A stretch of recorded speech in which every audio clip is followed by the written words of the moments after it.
Hi everyone, my name's Carly and it's my pleasure today to talk to you about mentoring and what an important part that can play in our lives and in particular in our faith journeys. Some of you may already have a mentor, others may be considering getting one, but today I hope that you'll really realise the significance a mentor can play in your lives. So just to begin with, what is mentoring? So mentoring is when you have somebody walk alongside you, or you yourself are walking alongside somebody and encouraging them in a particular area of their life which you might have expertise in, or that person has expertise in, and it could relate to faith, which is what we're focusing on today, or it could actually relate to a work context or emotional growth, maybe in the context of the outdoors. You might have a personal trainer. They're kind of like a physical mentor, but today we're going to concentrate on passing on wisdom and experience when it comes to journeying with God. So I've actually had a few different mentors in my life since I became a Christian. When I first came to faith, it was an American pastor who introduced me to the basics of Christianity and who Jesus is, and so we used to meet one-on-one and until I could really get my head around what it meant to be a Christian, and then he prayed with me and led me to the Lord.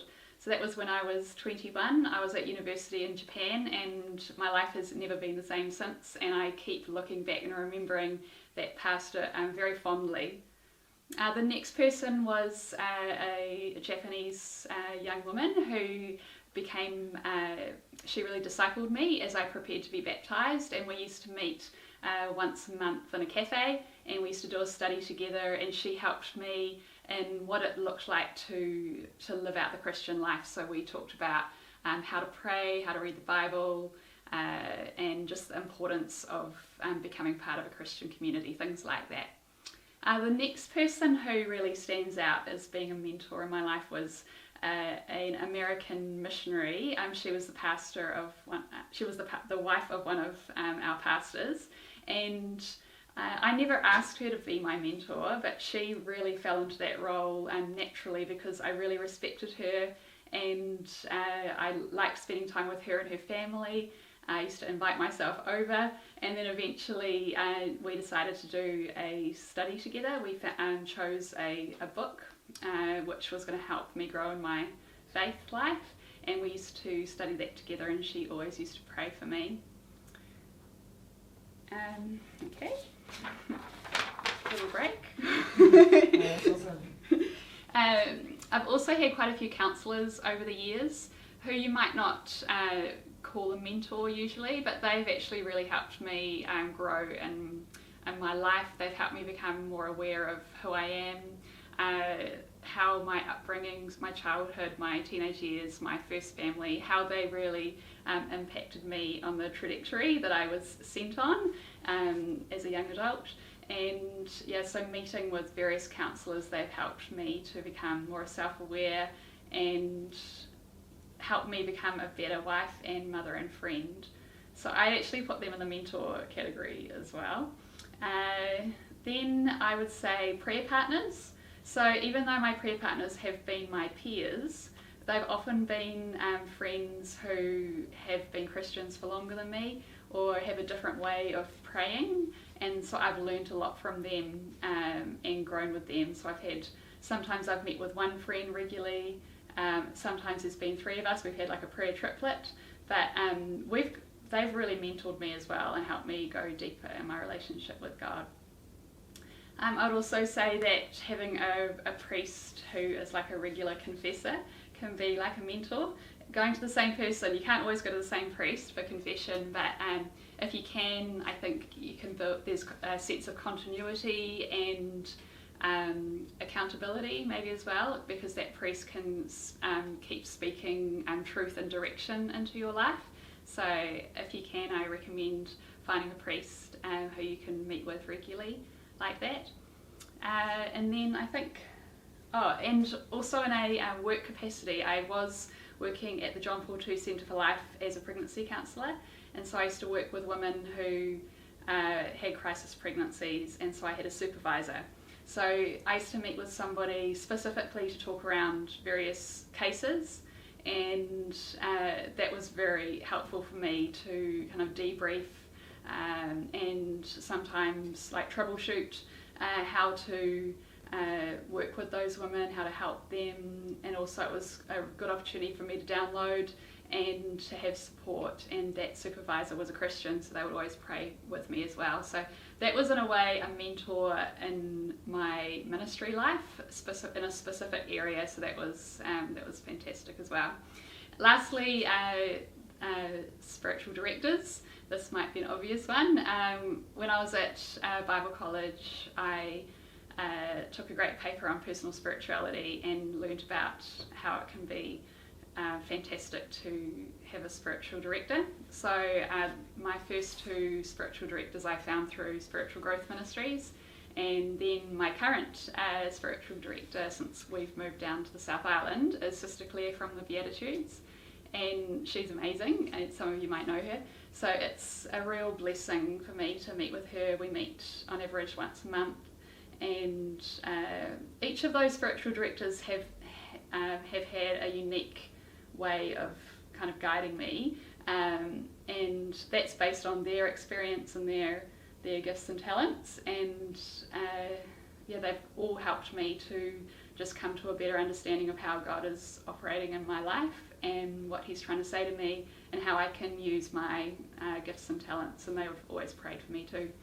So that's quite a few different types of mentors that I've had in my life, and each one has helped me to grow to be who I am today. Great, so I've just talked about quite a few different experiences I've had, and that was really to show to you that mentoring can take different shapes and forms, and people can be, it can be in a formal or an informal capacity, so I just wanted to try and give you some ideas of what mentoring can look like. So would I recommend that you get mentoring? Absolutely, and that is because there is nothing like having somebody who has more spiritual maturity than you coming alongside you and helping you go deeper. And we've got so much to learn from other people, and it can fast track our faith journeys. So definitely recommend mentoring to everybody. So mentoring is really valuable at all stages of our lives, and I would say the earlier the better. So if you're in your teens or if you're a young adult, it's great to start looking out for somebody who could be a mentor in your life and speak love and truth and share their expertise with you. You don't want to be doing it alone. It can be lonely, it can be hard, and having a mentor can mean the difference between surviving and thriving. And that is because you've got somebody to just encourage you when it's hard, and also to tell you through their own experiences how they've managed to get through, and that our God is an awesome God, and they will just keep encouraging you and helping you all the way. So who can be a mentor? Well, really anybody who is a good communicator and is willing to pass on their experience, their knowledge, their expertise, they can be a mentor. And like I said before, it could be your peer, or it could be somebody who has had more life experience than you, and it can be in a formal capacity, an informal capacity. It might be free, you might pay them.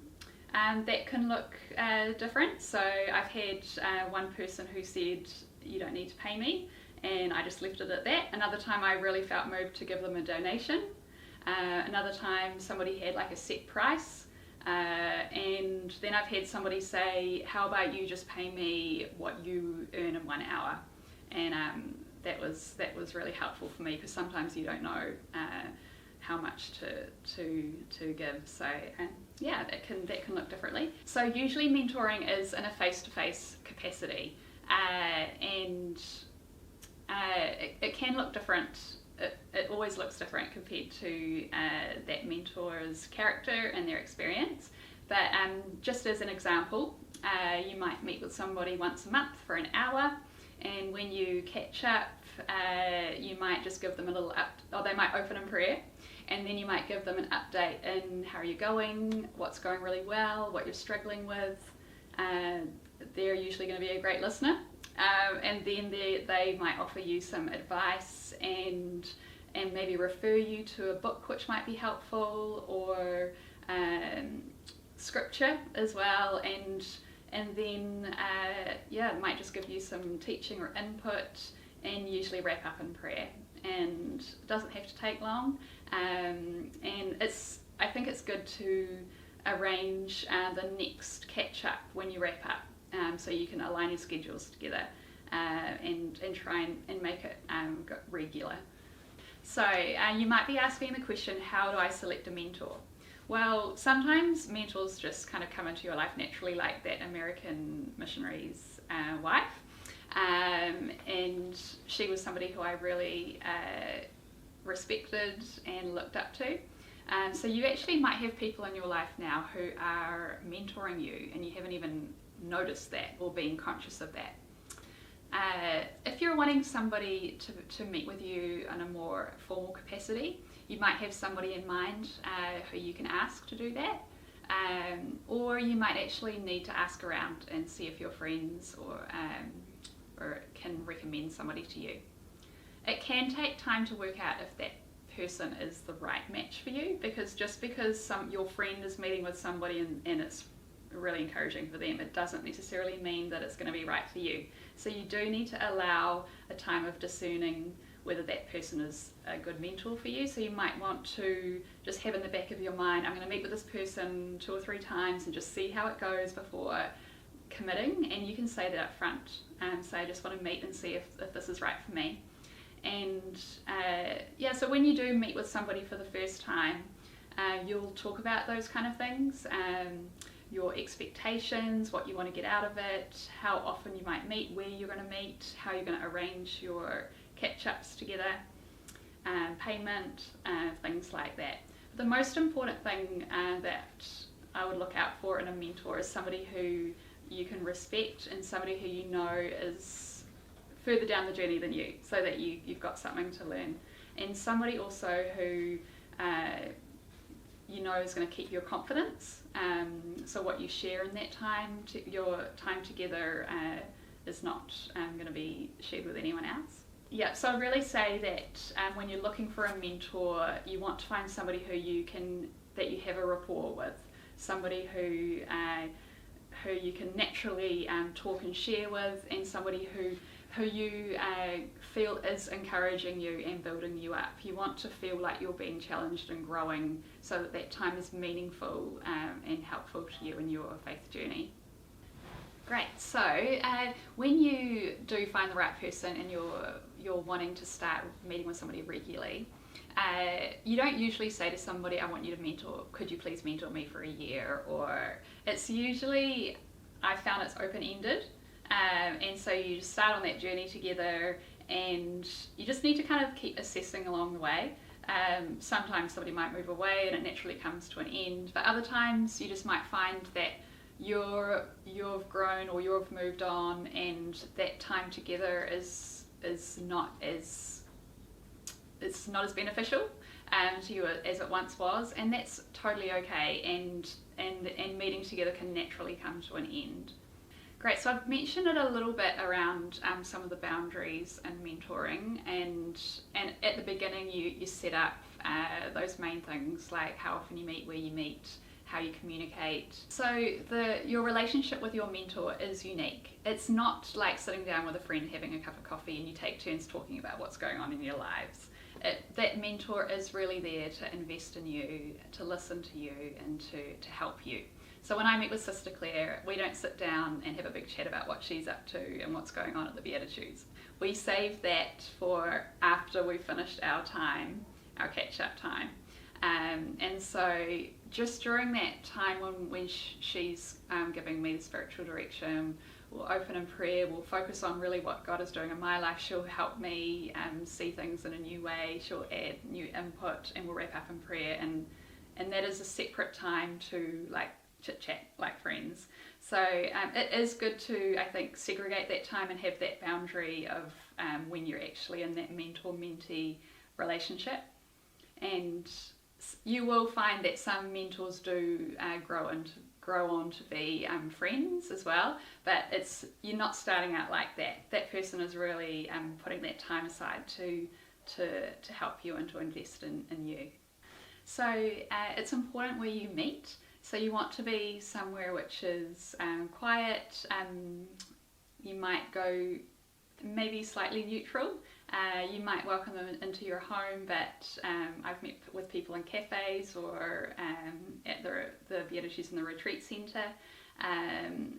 And you want to be able to feel comfortable and safe, and that both of you are in a space of confidentiality.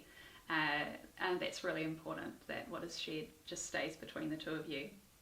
You might be wondering if it makes any difference whether your mentor is male or female.